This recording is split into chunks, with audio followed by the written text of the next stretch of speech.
आप भी जानते होंगे कि सगन कसाई था, वाल्मीकि जी जो क्या थे, एक डाकू तो थे। देखिए, जब उनको आत्मज्ञान हुआ, उनको गुरु नारूपी गुरु मिल गए, तो कैसे उन्होंने पूरा रामचरितमानस लिखा। तो ऐसे बहुत से उदाहरण हैं जो कि पहले जिन्होंने अपने, जब तक उनको ज्ञान नहीं था, आत्मज्ञान नहीं हुआ था, तब तक उन्होंने अपने जैसी ज़िंदगी उन्होंने जी। लेकिन उसके बाद तो फिर जब उनको आत्मज्ञान हो गया, फिर उन्होंने तो अपना उनका जीवन, उन्होंने अपना जो रास्ता था तो साफ कर लिया। अपने ये शरीर रूपी चादर को जैसा उन्होंने दिया था, उस पर से धीरे धीरे दाग जो है वो छुटा लिए थे। और जब कहते हैं कि जब इंसान आता है तो रोता है, हमने आपको इसके विषय में बताया था क्यों क्यों रोता है। लेकिन जब वो जाता है तो क्या होता है, दुनिया को बुलाता है। तो कबीरदास जी ने इस विषय में कहा है कि ऐसी करनी कीजिए कबीरा, जब हम पैदा हुए जग हंसा हम रोए। ऐसी करनी कीजिए हम हंसें और जग रोए। यानी कि आते समय तो हम रोए, लोग हंसे, खुश हुए।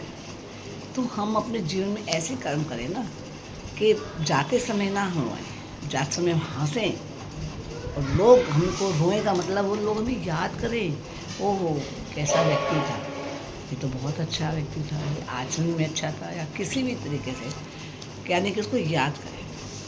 आज हम याद करते हैं ना, मीराबाई जी हैं, शबरी जी हैं, ऐसे बहुत से उदाहरण हैं हमारे जीवन में कि जिन्होंने अपने जैसे ही भगवान जी ने चादर दी थी और वैसे की वैसे उन्होंने अपनी चादर को, अपने शरीर की चादर को साफ रखा और उसको वैसे के वैसे वो उसी के समय पर गए हैं सफ़ेद। यानी कि कोई कलंक नहीं है। कलंक का मतलब है कि आज भी हम उन्हें याद करते हैं, उन्हीं के गाने, उन्हीं के दोहे, उनके मीराबाई जी के दोहे गाते हैं, शबरी को याद करते हैं। तो वो क्यों संभव हुआ और हम क्यों नहीं ऐसे हो सकते? वो संभव है, उन्होंने संभव किया। क्या किया? एक तो सबसे पहले उनको एक सतगुरु मिला जिन्होंने उनको शिक्षा दी कि जिसको उन्होंने उनकी शिक्षा को ग्रहण किया और अपना उद्धार किया।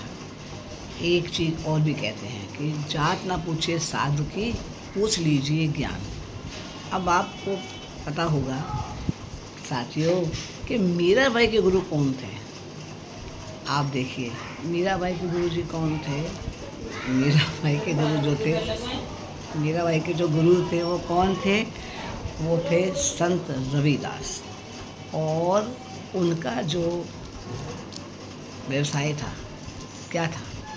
वो शूज़ बनाते थे, जूते बनाते थे। लेकिन उसमें ही उन्होंने साधु को पा लिया, औरों का भी उद्धार, अपना उद्धार किया ही किया, उनका भी उद्धार किया।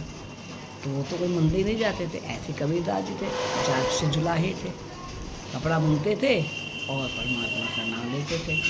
तो उन्होंने भी कोई मंदिर और मस्जिद का कोई उन्होंने या किसी प्रकार का कोई उन्होंने कर्म ऐसा नहीं किया, सिर्फ राम के नाम का जो है वो उच्चारण किया।